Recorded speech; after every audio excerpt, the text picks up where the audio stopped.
Fala pessoal, olha só, vamos aqui para a resolução da questão de número 39 do segundo exame de qualificação do vestibular da UERJ do ano de 2018, tá? Lembrando que o vestibular de 2018 foi feito em 2017. Quem faz a prova em 2017 é para ingressar na Universidade da UERJ no ano de 2018, tá? Essa é a questão de número 39 do segundo EQ, segundo exame de qualificação. Vamos dar uma olhada nesse problema aqui, que é relativamente tranquilo, tá ok? E olha só, observe o gráfico que representa a curva característica de operação de um gerador.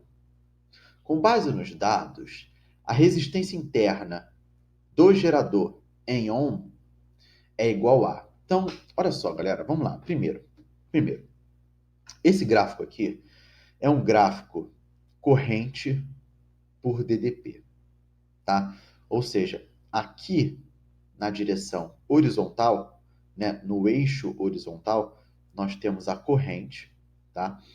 E aqui no eixo vertical, nós temos a tensão, a DDP do gerador, tá?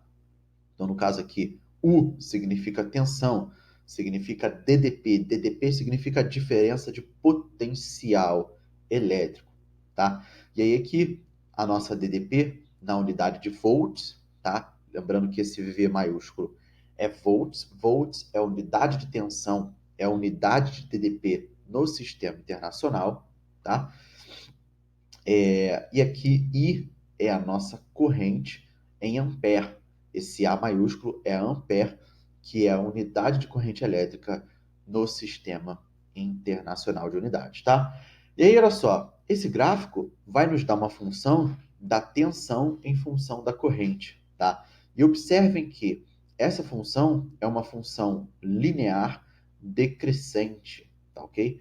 É uma função linear decrescente, tá? Perceba que quanto maior o valor da corrente, menor o valor da tensão, tá ok? E o contrário também é verdadeiro. Quanto maior o valor da tensão, menor o valor da corrente, beleza?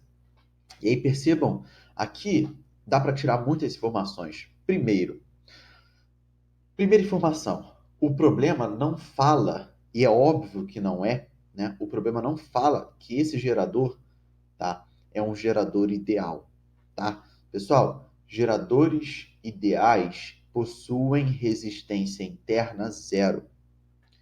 Vou repetir. Geradores ideais não possuem resistência interna. Geradores ideais possuem resistência interna nula, tá ok?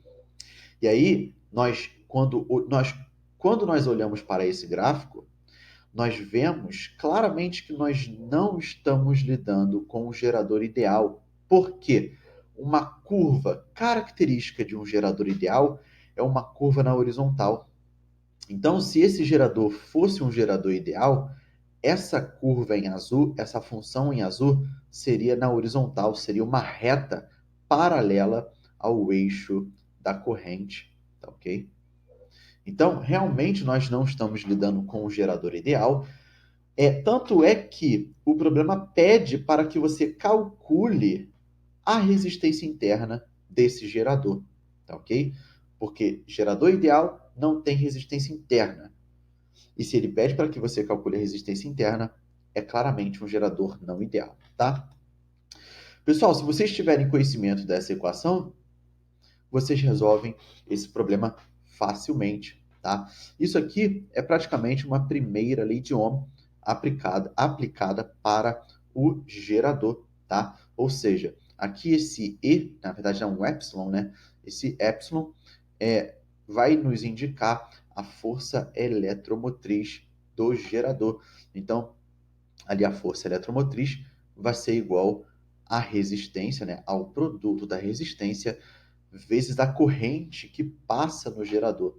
Então, olha só, a força eletromotriz vai ser igual ao produto da resistência interna do gerador vezes a corrente que passa sobre ele, tá ok? Perceba que esse epsilon é diretamente proporcional à resistência interna e é diretamente proporcional à corrente que passa pelo gerador, tá? Como eu quero calcular essa resistência interna, o problema pede para que nós encontremos esse valor de resistência interna do gerador.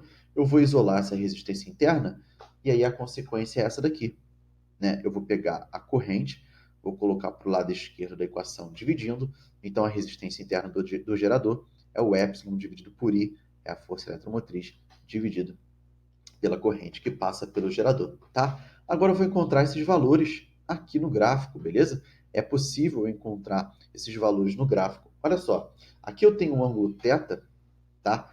Esse ângulo θ é um ângulo formado pela função do gerador, né? E o eixo da corrente, tá ok? E aí perceba o seguinte, se eu calculo a tangente desse ângulo, eu calculo a resistência, tá ok?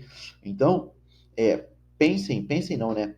Observem que aqui eu tenho um triângulo retângulo, tá? Aqui eu tenho um ângulo de 90 graus, aqui eu tenho um cateto, aqui eu tenho outro cateto, e aqui em azul a nossa hipotenusa. Se eu calculo a tangente desse ângulo, eu calculo, consequentemente, a resistência, tá? Por que, Lucas? Porque, olha só, o que é tangente, galera? Tangente de um triângulo retângulo. Tangente de um triângulo retângulo, não. Tangente de um ângulo, tá?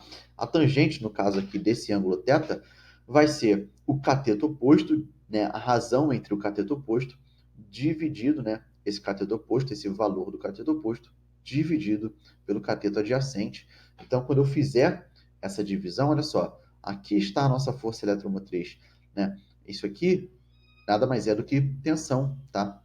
A unidade de epsilon no sistema internacional é justamente o volt. Então, força eletromotriz nada mais é do que tensão, DDP, que é diferença de potencial, né? Queda de potencial, não, diferença de potencial, tá? Então, quando eu calcular a tangente desse ângulo θ, eu vou ter cateto oposto, o cateto oposto é 24, tá?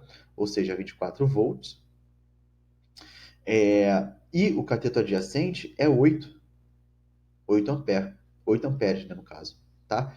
Quando eu fizer essa razão, essa divisão, ou seja, lembrando que tudo isso aqui é resistência, eu vou encontrar uma resistência de 3 ohms, tá? Esse símbolo aqui quer dizer ohm, que é essa palavrinha aqui, tá? Que é a unidade de resistência elétrica no sistema internacional. Então, a resistência interna desse gerador não ideal é de 3 ohms, beleza? Lembrando que a unidade de ohm é igual a volt dividido por ampere, tá? Aqui eu vou ter volt, aqui eu vou ter ampere, então aqui, consequentemente, é ohm, beleza? E aí, resposta correta para o nosso problema, letra B de Brasil, né? 3 ohms é a resistência elétrica interna do gerador não ideal. Tudo isso nós encontramos tendo conhecimento dessa equação e sabendo, né, interpretar esse gráfico aqui, calculando a tangente de θ tranquilamente, tá? Pessoal, fica aí a resolução desse problema para vocês. Eu já até esqueci qual o número dessa questão, se não me engano é a questão de número 39, tá? Questão de número 39 do segundo exame de qualificação do vestibular da UERJ de 2018, que foi feito em 2000, né, em 17, tá? Espero ter ajudado vocês a ter entendido a resolução desse problema. Espero ter ajudado vocês a ter entendido também um pouco da teoria. Se você acha que esse vídeo te ajudou e se você acha que esse vídeo poderia ajudar outras pessoas, compartilhe esse vídeo nas redes sociais de vocês, tá ok? Outra coisa, se você está me assistindo no YouTube, porque eu posto meus vídeos no YouTube e no Instagram, vou deixar aqui em cima um card com uma playlist de todas as questões de física do segundo exame de qualificação do vestibular da UERJ do ano de 2018, resolvidas para que vocês possam ter acesso às resoluções das outras questões de física dessa prova, tá? Galera, muito obrigado pela atenção de vocês, muito obrigado por ter me ouvido até aqui, espero ter te ajudado e certamente nos veremos na próxima. Valeu!